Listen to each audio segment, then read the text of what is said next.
سورہ بقرہ آیت نمبر 143 آپ حضرات کے پاس پارے کا پہلا ہی پیج ہے 41 نمبر۔ اعوذ باللہ من الشیطان الرجیم بسم اللہ الرحمن الرحیم۔ وَكَذَلِكَ جَعَلْنَاكُمْ أُمَّةً وَسَطًا لِتَكُونُوا شُهَدَاءَ عَلَى النَّاسِ وَيَكُونَ الرَّسُولُ عَلَيْكُمْ شَهِيدًا وَمَا جَعَلْنَا الْقِبْلَةَ الَّتِي كُنْتَ عَلَيْهَا إِلَّا لِنَعْلَمَ مَنْ يَتَّبِعُ الرَّسُولَ مِمَّنْ يَنْقَلِبُ عَلَى عَقِبَيْهِ وَإِنْ كَانَتْ لَكَبِيرَةً إِلَّا عَلَى الَّذِينَ هَدَى اللَّهُ وَمَا كَانَ اللَّهُ لِيُضِيعَ إِيمَانَكُمْ إِنَّ اللَّهَ بِالنَّاسِ لَرَءُوفٌ رَحِيمٌ۔ صدق اللہ العظیم۔ اللہم صل علی محمد النبی الأمی وعلی آلہ وسلم تسلیما کثیرا کثیرا۔ محترم سامعین کرام، اس آیت مبارکہ کا ترجمہ اللہ تبارک و تعالی ارشاد فرماتے ہیں وَكَذَلِكَ جَعَلْنَاكُمْ أُمَّةً وَسَطًا، اور اسی طریقے سے ہم نے تمہیں بنایا ایک معتدل امت، اعتدال والی امت، لِتَكُونُوا شُهَدَاءَ عَلَى النَّاسِ، تاکہ تم لوگوں پر گواہ ہو جاؤ، وَيَكُونَ الرَّسُولُ عَلَيْكُمْ شَهِيدًا، اور رسول اللہ صلی اللہ تعالی علیہ وسلم تمہارے پر گواہ ہوں۔ وَمَا جَعَلْنَا الْقِبْلَةَ الَّتِي كُنْتَ عَلَيْهَا، اور نہیں بنایا ہم نے قبلہ جس پر تم تھے، إِلَّا لِنَعْلَمَ مَنْ يَتَّبِعُ الرَّسُولِ، مگر یہ کہ ہم ظاہر کر دیں کون رسول اللہ صلی اللہ تعالی علیہ وسلم کی اتباع کرتا ہے، مِمَّنْ يَنْقَلِبُ عَلَى عَقِبَيْهِ، ان لوگوں میں سے جو اپنے ایڑیوں پر پھر جاتے ہیں، وَإِنْ كَانَتْ لَكَبِيرَةً إِلَّا عَلَى الَّذِينَ هَدَى اللَّهُ، اور یہ قبلے کا بدلنا اگرچہ بڑا بھاری ہے مگر ان لوگوں پر جن کو اللہ تعالیٰ نے ہدایت دی ہے۔ وَمَا كَانَ اللَّهُ لِيُضِيعَ إِيمَانَكُمْ، اور اللہ تبارک و تعالیٰ تمہارے ایمانوں کو ضائع نہیں کریں گے۔ ان اللہ بالناس لرؤوف الرحیم، یقیناً اللہ تبارک و تعالی لوگوں پر البتہ بڑے ہی مہربان اور شفیق ہیں۔ محترم سامعین کرام، ہماری یہ جو آج کی یہ آیت مبارکہ ہم نے تلاوت کی ہے، اس کا درس دو حصوں میں تقسیم ہوگا۔ بات چل رہی تھی تحویل قبلہ سے متعلق کہ رسول اللہ تعالیٰ علیہ وسلم کو کہہ دیا کہ بھئی یہ قبلہ تبدیل ہوگا، اور اس کے اوپر بعض لوگ اعتراض کریں گے، پہلے سے بتا دیا، اور وہ لوگ جو اعتراض کریں گے وہ سوائے بے وقوف کے اور کچھ نہیں ہے۔ ان کو سفہاء سے تعبیر کیا ہے، سفہاء سفیہ کی جمع ہے اور بے وقوف کو کہتے ہیں۔ اس کو بیان کرنے کے بعد پھر آگے دوبارہ قبلے کی بات آئے گی، لیکن درمیان میں اللہ تبارک و تعالیٰ نے اس امت کی افضلیت کو بیان کیا ہے۔ تو آج کا ہمارا درس اسی بات کے اوپر ہوگا، پھر کل دوبارہ اگلی بات کو ہم انشاءاللہ عزیز بیان کریں گے۔ حضرات مفسرین کرام رحمہ اللہ فرماتے ہیں کہ قبلے کے درمیان میں اس امت کا تذکرہ لانا یہ بتلانا مقصود ہے کہ جس طریقے سے تمہارے لیے ہم نے بہترین اور افضل قبلہ تمہارے لیے منتخب کیا ہے، ویسے ہی ہم نے تمہیں سب سے افضل اور بہترین امت کے طور پر انتخاب کیا ہے کہ تم ساری امتوں میں سے سب سے افضل امت ہو۔ گویا کہ خیر الرسل کی خیر الامم ہے، بہترین رسول کی بہترین امت ہے۔ تو اس وجہ سے آج کے اس 10 آیت مبارکہ کے ابتدائی حصے میں اس امت کے متعلق بیان فرمایا وَكَذَلِكَ جَعَلْنَاكُمْ أُمَّةً وَسَطًا، اور اسی طریقے سے ہم نے تمہیں ایک امت بنایا وسط۔ وسط کا معنی ہوتا ہے درمیان کے۔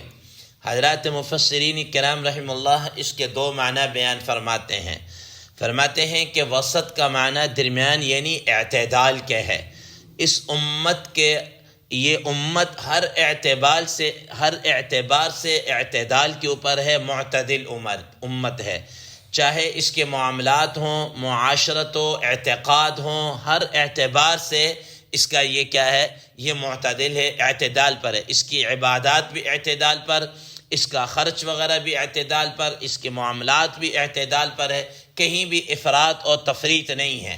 افراط اور تفریط سے ہٹا کر اللہ تبارک و تعالیٰ نے اس امت کو اعتدال پر رکھا ہے۔ اور اللہ تبارک و تعالیٰ نے اسی وجہ سے قرآن مجید میں ایک اور مقام پر اسی امت کے متعلق فرمایا وَمِمَّنْ خَلَقْنَا أُمَّةٌ يَهْدُونَ بِالْحَقِّ وَبِهِ يَعْدِلُونَ، ٹھیک ہے کہ ہم نے اس امت کو عدل والا بنایا ہے۔ اور وسطاً کا معنی افضل بھی کیا ہے، افضل کہ یہ امت دوسری امتوں کے مقابلے میں افضل ہے۔ اور افضل کس اعتبار سے؟ اپنی صفت عدل کی بنا پر یہ امت دوسری امتوں سے افضل ہے، اپنی صفت عدل کی بنا پر۔ محترم سامعین کرام، اس کی افضلیت قرآن مجید میں ایک اور مقام پر بھی اللہ تعالیٰ نے ارشاد فرمائی کنتم خیر امت اخرجت للناس، کہ تمہیں اللہ تبارک و تعالیٰ نے بہترین امت بنایا ہے۔ اب یہ اس امت کا افضل ہونا، یہ اللہ تبارک و تعالیٰ حضرات مفسرین کرام رحم اللہ فرماتے ہیں کہ قیامت والے دن روز محشر میں سارے انسانیت جب اکٹھی ہوگی، سارے حضرات انبیاء علیہ السلام اور ان کی امتیں اکٹھی ہوں گی، تو وہاں پر اللہ تبارک و تعالیٰ اس کے افضل ہونے کو بھی واضح کریں گے۔ حضرات مفسرین کرام رحم اللہ فرماتے ہیں کہ جیسا خود قرآن مجید میں اللہ تبارک و تعالیٰ فرماتے ہیں لِتَكُونُوا شُهَدَاءَ عَلَى النَّاسِ وَيَكُونَ الرَّسُولُ عَلَيْكُمْ شَهِيدًا، تاکہ تم لوگوں پر گواہ ہو جاؤ اور رسول اللہ صلی اللہ تعالیٰ علیہ وسلم تمہارے اوپر گواہ ہو جائیں۔ حضرات مفسرین کرام رحم اللہ فرماتے ہیں کہ یہ جو اس امت کا لوگوں پر گواہ ہونا ہے یہ کب ہوگا؟ فرمایا کہ یہ روز محشر میں آخرت کے اندر ہوگا، روز محشر میں آخرت کے اندر ہوگا۔ مختلف احادیث کی جو کتابیں ہیں، چاہے وہ صحاح ستہ میں سے ہوں یا اس کے علاوہ دیگر احادیث کی کتابیں ہوں، ان میں مفصل اس بات کا تذکرہ موجود ہے کہ قیامت کے دن یہ امت کیسے گواہی دے گی۔ مختلف احادیث میں مختلف اس کا تذکرہ بیان کیا گیا ہے، اس کا واقعہ جس کا خلاصہ یہ ہے، جس کا مفہوم یہ ہے، روایات میں آتا ہے کہ اللہ تبارک و تعالیٰ کل قیامت والے دن جب سارے لوگ، سارے حضرات انبیاء علیہ السلام اکٹھے ہوں گے، حضرات ملائکہ بھی تشریف فرما ہوں گے، اللہ تبارک و تعالیٰ وہاں پوچھیں گے۔ سب سے پہلے اسرافیل علیہ السلام سے پوچھیں گے ہاں بھئی تمہیں میں نے امانت دی تھی، تم نے پہنچا دی؟ وہ کہیں گے ہاں باری تعالیٰ میں نے آپ کی طرف سے دی ہوئی امانت حضرت جبریل امین علیہ السلام کو پہنچائی۔ حضرت جبریل امین علیہ السلام سے پوچھا جائے گا کہ آپ کو جو امانت دی ہے وہ آپ نے پہنچائی ہے؟ کہا کہ ہاں باری تعالیٰ میں نے وہ حضرات انبیاء علیہ السلام جو تھے ان پر پہنچائی ہے۔ پھر روایات میں آتا ہے کہ خاص طور پر حضرات انبیاء علیہ السلام سے پوچھا جائے گا کہ آپ کو پہنچا کہ نہیں، تو وہ کہیں گے ہم نے پہنچایا ہے۔ ان کی امتوں سے پوچھا جائے گا، ان کی امتوں میں سے بعض تصدیق کریں گے، بعض کیا کریں گے، جھٹلائیں گے۔ اور جیسا کہ بخاری شریف کی حدیث مبارکہ میں اور اس طریقے خاص طور پر سیدنا نوح علیہ السلام کا نام لے کر ذکر کیا گیا جیسے حضرت نوح علیہ السلام کو بلایا جائے گا، ہاں اے نوح علیہ السلام آپ آئیں، جی آپ کے پاس اللہ تعالیٰ کی امانت آئی تھی، آپ نے کیا لوگوں تک پہنچایا تھا میری امانت کو، میری بات کو؟ کہا کہ ہاں یا باری تعالیٰ، آپ کے اس پیغام کو لوگوں تک پہنچا دیا۔ اب اللہ تبارک و تعالیٰ حضرت نوح علیہ السلام کی قوم سے پوچھیں گے، ہاں بھئی تم بتاؤ کہ حضرت نوح علیہ السلام نے میرا پیغام اور تبلیغ اور رسالت پہنچائی تھی کہ نہیں پہنچائی تھی؟ اب ان کی قوم کیا کرے گی؟ یکسر جھٹلا دے گی، ما جاءنا من بشیر ولا نذیر، ہمارے پاس تو کوئی بشیر نذیر کوئی آیا ہی نہیں ہے، کوئی نہیں آیا، ہمارے پاس کوئی نہیں ہے، یعنی بالکل اس طریقے سے انکار کر دیں گے۔ اب اللہ تبارک و تعالی حضرت نوح علیہ السلام سے پوچھیں گے، کیونکہ شریعت کا اصول ہے کہ البینۃ علی المدعی والیمین علی من انکر، کہ گواہ جو دعویٰ کرے اس کے ذمہ ہے کہ گواہ پیش کرے کہ جس بات کا تم دعویٰ کر رہے ہو، اور اگر وہ دعویٰ نہ پیش کر سکے، اپنا مدعی اپنے گواہ کوئی ثبوت پروف نہ پیش کر سکے، تو پھر جو انکار کرنے والا ہوتا ہے اس کے ذمہ یہ ہے کہ وہ قسم اٹھائے کہ ہاں بھئی تم قسم اٹھاؤ اس بات کی کہ یہ بات نہیں ہوئی۔ یہ شریعت کا گواہی کے متعلق ایک عام اور سمپل سا کیا ہے اصول ہے۔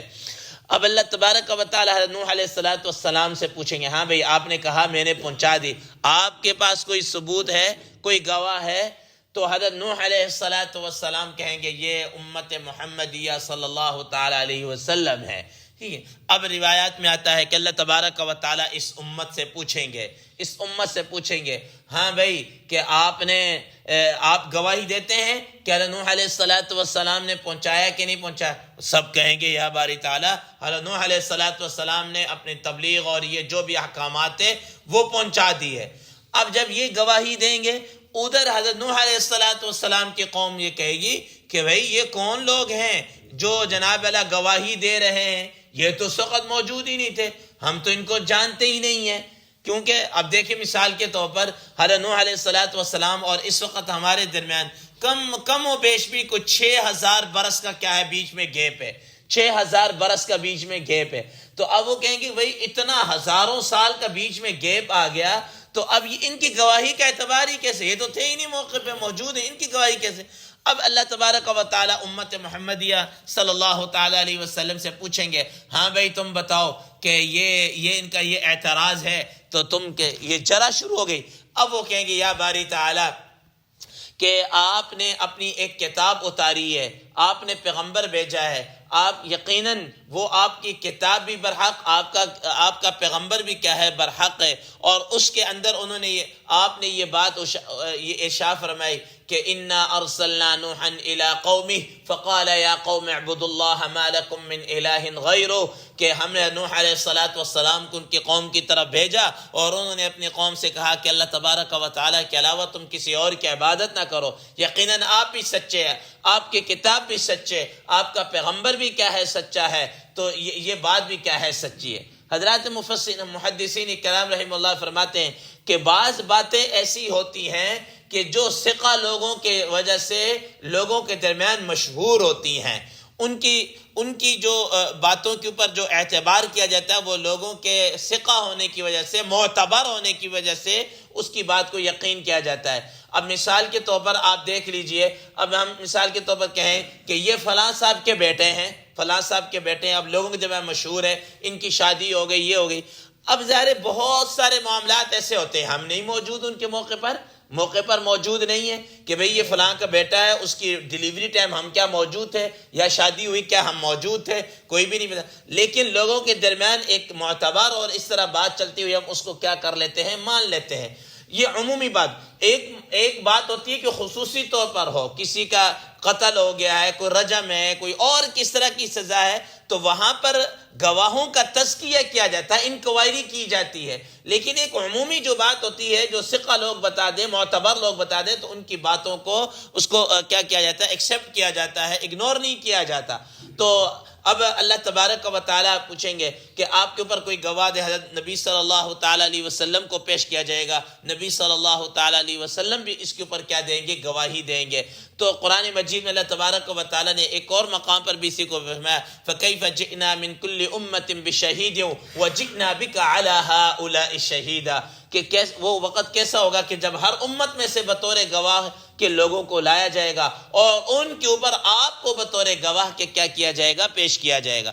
تو یہاں پر جناب اللہ فرمایا کہ لِتَكُونُوا شُهَدَاءَ عَلَى النَّاسِ، تاکہ یہ امت لوگوں پر کیا بن جائے؟ گواہ بن جائے۔ تو اللہ تبارک و تعالیٰ ان کی اس گواہی کو جناب اللہ وہ کیا قبول کریں گے، اور اس امت کا لوگوں کے متعلق گواہی دینا یہ اس کے افضلیت ہونے کی کیا ہے؟ علامت ہے۔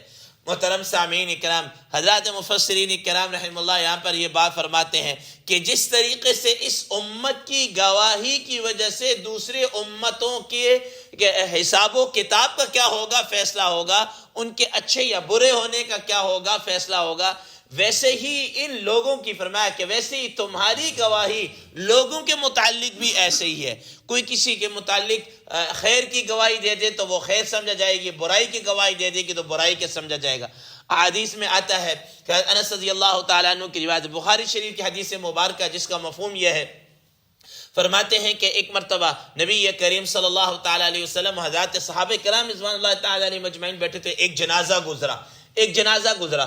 اب اس جنازے کے اندر لوگوں نے کہا یار یہ بہت اچھا تھا، اور اس کے بارے میں اچھے کمنٹس کیے، بڑا نیک تھا، صالح تھا، نیک اعمال کرتا تھا، بہت اچھا تھا، خرچ کیا کرتا تھا، نمازیں پڑھتا تھا، یہ تھا وہ تھا، مطلب اس کے جتنے اوصاف ہیں وہ اس کے اچھے، اس کے متعلق کلمات خیر کہے، اچھی باتیں کہیں، اچھے کمنٹس کیے۔ تو نبی صلی اللہ تعالیٰ علیہ وسلم نے فرمایا وجبت۔ اتنی دیر میں ایک اور جنازہ گزرا، تو اب وہ جنازہ پتہ چلا یہ فلاں کا، تو انہوں نے کہا یار اچھا ہو گیا، ہمارے تھے اس طرح تھا، یہ ایسا تھا، ویسا تھا، فلاں تھا، یہ تھا، مطلب اس کے متعلق کوئی اچھی بات نہیں کہ بری باتیں، جو اس کا کردار ایسا ہوگا، اس کا کریکٹر ایسا ہوگا جس کی وجہ سے لوگوں نے جناب اس کے متعلق کوئی اچھی بات نہیں کہ بری بات کہی ہے کہ یہ ایسا ویسا تھا۔ نبی صلی اللہ تعالیٰ علیہ وسلم فرمایا وجبت۔ حضرت عمر رضی اللہ تعالیٰ عنہ نے فرمایا یا رسول ما وجبت، کیا چیز واجب ہو گئی؟ آپ صلی اللہ تعالیٰ علیہ وسلم نے فرمایا کہ عمر کہ پہلا جنازہ گزرا، اس کے متعلق تم نے کلمات خیر کہے، تمہیں بہت اچھا تھا، ایسا تھا، ایسا تھا، ویسا تھا، بڑا نیک اور صالح تھا، تو اللہ تبارک و تعالیٰ نے تمہارے اس کلمات خیر کی وجہ سے اس کے لیے جنت کو واجب کر دیا ہے۔ اور دوسرے کے متعلق تم لوگوں نے یہ کہا کہ وہ ایسا تھا، ویسا تھا، بہت گندا اور ایسا، مطلب کوئی اتنا اچھا آدمی نہیں تھا، اس کا کردار بھی ایسا تھا، اس کے اعمال کرتوت بھی ایسے ہی تھے، اور تم نے اس کے متعلق بری باتیں کہی اور برا، تو اس کے لیے اب جہنم کیا ہو چکی؟ واجب ہو چکی۔ اور پھر فرمایا یاد رکھنا انتم شہداء اللہ فی الارض، تم زمین میں اللہ کے گواہ ہو، تم زمین میں اللہ کے کیا ہو؟ گواہ ہو۔ تو یہی بات ہے، حدیث مبارکہ میں آتا ہے کہ جب کوئی آدمی فوت ہو جاتا ہے یا اس کے متعلق کوئی چار آدمی خیر کی بات کہتے ہیں کہ یار بہت اچھا تھا، یہ تھا، تو فرمایا اللہ تبارک و تعالیٰ اس کی بخشش فرما دیتے ہیں۔ اور نبی صلی اللہ تعالیٰ علیہ وسلم سے پوچھا کہ یا رسول اللہ صلی اللہ تعالیٰ علیہ وسلم اگر کوئی دو آدمی کہے، فرمایا دو کے متعلق بھی یہ گواہی۔ حضرات صحابہ کرام رضوان اللہ تعالیٰ علیہ مجمعین فرماتے ہیں کہ پھر ہم نے ایک کے متعلق پوچھا ہی نہیں ہے، یہ پوچھا ہی نہیں ہے۔ اسی وجہ سے حضرات مفسرین کرام رحمہ اللہ فرماتے ہیں کہ حدیث مبارک کا مفہوم ہے کہ یہ جو گواہی ہے اور یہ جو سفارش ہے اور یہ کلمات کا اچھا کہنا، یہ ان لوگوں کی گواہی کو قبول نہیں کیا جائے گا جو آپس میں لعن طعن کرنے والے ہوتے ہیں، جو دوسروں پر لعنت کرنے والے ہوتے ہیں۔ اس قسم کے افراد کی گواہی کو دوسروں کے حق میں قبول نہیں کیا جائے گا۔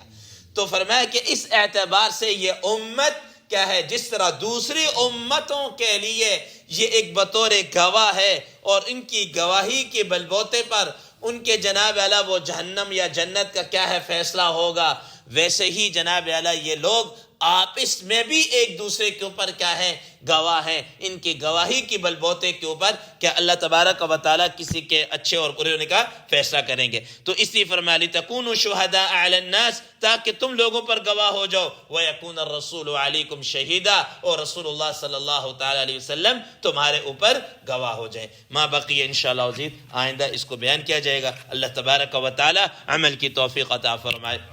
وآخر دعوانا ان الحمد للہ رب العالمین۔